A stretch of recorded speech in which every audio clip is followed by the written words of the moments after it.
आज हम एक ऐसी इन्वेस्टिगेटिव रिपोर्ट में गहराई से उतरने वाले हैं जो आपको अंदर तक झकझोर कर रख देगी।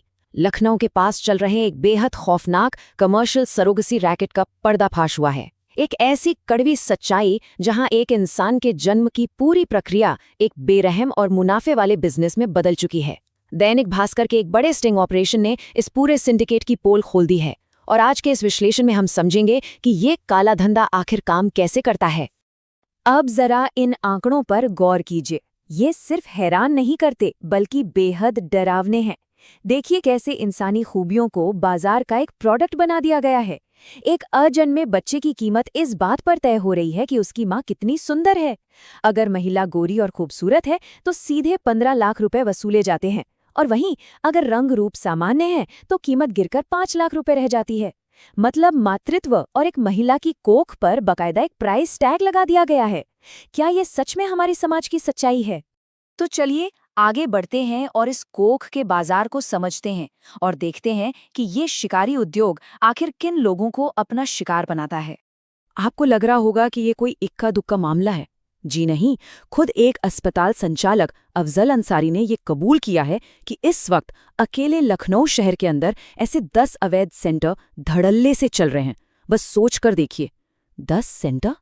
ये साफ दिखाता है कि ये सिंडिकेट कितनी गहरी जड़ें जमा चुका है। और सबसे खौफनाक बात क्या है पता है? ये नेटवर्क जानबूझकर अत्यधिक गरीबी और मजबूरी का फायदा उठाता है। इनका सीधा निशाना होती हैं आर्थिक रूप से टूट चुकी महिलाएं और कुंवारी लड़कियां।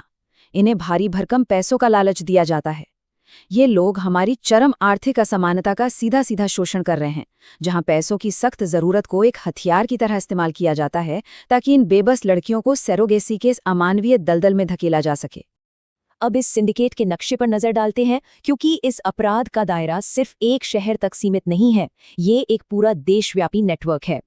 ये अवैध व्यापार लखनऊ से शुरू होकर दिल्ली, मुंबई, बेंगलुरु और यहाँ तक कि बिहार जैसे बड़े केंद्रों तक फैल चुका है।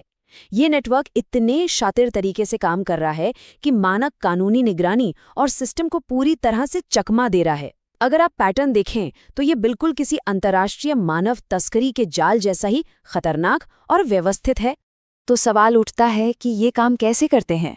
चलिए इनकी ऑपरेशंस प्लेबुक और इस गुप्त नेटवर्क की खौफनाक कार्यप्रणाली को डिकोड करते हैं। इनका ऑपरेशन पूरी तरह से क्लिनिकल और बेहद क्रूर है। पहला कदम, ये उन हताश जोड़ों को ढूंढते हैं जिनका आईवीएफ फेल हो चुका है। दूसरा कदम, पीड़ित लड़की के गर्भ में आईवीएफ के जरिए किसी अनजान पुरुष का सीमेन इंजेक्ट कर दिया जाता है। तीसरा कदम, जो सबसे ज्यादा डरावना है, प्रेगनेंसी के 5 महीने पूरे होते ही महिला को पूरी तरह से अलग थलग करके एक गुप्त सेफ हाउस में कैद कर दिया जाता है और अंत में 9 महीने बाद डिलीवरी करवाकर उस नवजात बच्चे को कैश के बदले सौंप दिया जाता है। ये लिटरली एक फैक्ट्री की तरह काम कर रहे हैं। जरा उस भारी मनोवैज्ञानिक आघात के बारे में सोचिए जो ये लड़कियां सहती हैं। समाज की बदनामी से बचने के लिए इन महिलाओं को उन गुप्त सेफ हाउसेस के अंदर महीनों तक एक भयानक अलगाव सहना पड़ता है।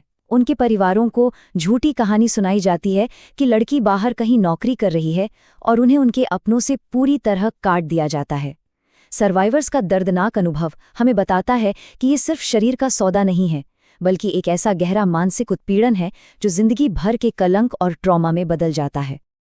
अब आपके मन में ये सवाल जरूर आ रहा होगा कि कानून से कैसे बचा जाता है, बिना किसी सुराग के ये सब कैसे चल रहा है। चलिए देखते हैं। इस सिंडिकेट के सरगना का ये रोंगटे खड़े कर देने वाला बयान पूरी सच्चाई को बेनकाब कर देता है। वो कहता है, इस धंधे में कोई कागज नहीं होते, सिर्फ जुबान चलती है। सोचिए, कोई लीगल एग्रीमेंट नहीं, कोई साइन नहीं। ये एक ऐसा अवैध अंडरग्राउंड बाजार है जो पूरी तरह से जुबानी सौदों और काले धन के दम पर चल रहा है।